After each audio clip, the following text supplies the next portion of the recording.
Alors nos albums, ils s'appuient sur des objectifs pédagogiques. Donc ils vont par exemple développer le vocabulaire. On a des albums pour les tout petits. Quand c'est un album sur Noël, je vais vous montrer. On a vraiment tout le vocabulaire de Noël qui va être abordé dans l'album.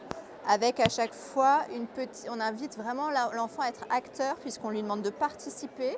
Là, il va dire ho ho ho, par exemple, et puis après il va chanter une petite chanson de Noël, etc. Par exemple, ce texte, il est écrit avec une structure répétitive, c'est toujours la même question. Donc l'enfant est capable de redire cette question puisqu'il l'a déjà entendue plusieurs fois.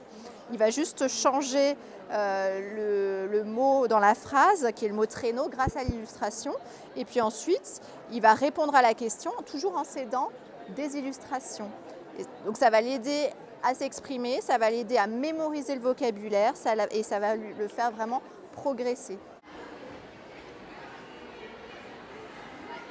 Un autre album qui est pour les tout petits, on va inviter l'enfant à agir sur le livre. Là, on va lui demander de pincer son nez.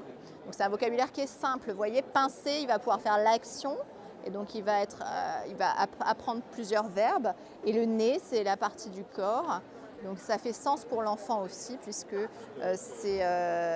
son propre corps, c'est un des sujets qui va l'intéresser. Donc un album avec peu de texte, des illustrations épurées et aussi un sujet qui va intéresser l'enfant. Donc un sujet comme le corps, comme Noël, comme on a aussi les couleurs qui vont être un sujet qui intéresse les enfants, le doudou par exemple, papa, maman. Le plus important, c'est que l'enfant mette du sens dans ce qu'il lit et donc de développer sa compréhension fine. L'idéal, c'est d'avoir un album qui est juste un petit peu trop compliqué pour que l'enfant puisse le comprendre seul, mais grâce aux questions de l'adulte, l'enfant va pouvoir progresser. Attention de ne pas vouloir prémâcher le travail à l'enfant non plus. Pour moi, c'est important de distinguer la lecture, de dire là je lis exactement ce qui est écrit et le fait de raconter. Parce que parfois un texte va être trop difficile si on le lit tel quel et dans ce cas-là on va dire à l'enfant je raconte avec mes propres mots. On peut s'appuyer sur les illustrations pour raconter l'histoire, mais il ne faut surtout pas dire je lis et ne pas lire ce qui est écrit. Parce que l'enfant aussi, il construit ce qu'on appelle la permanence de l'écrit, c'est-à-dire qu'un texte qui est écrit, il est toujours le même.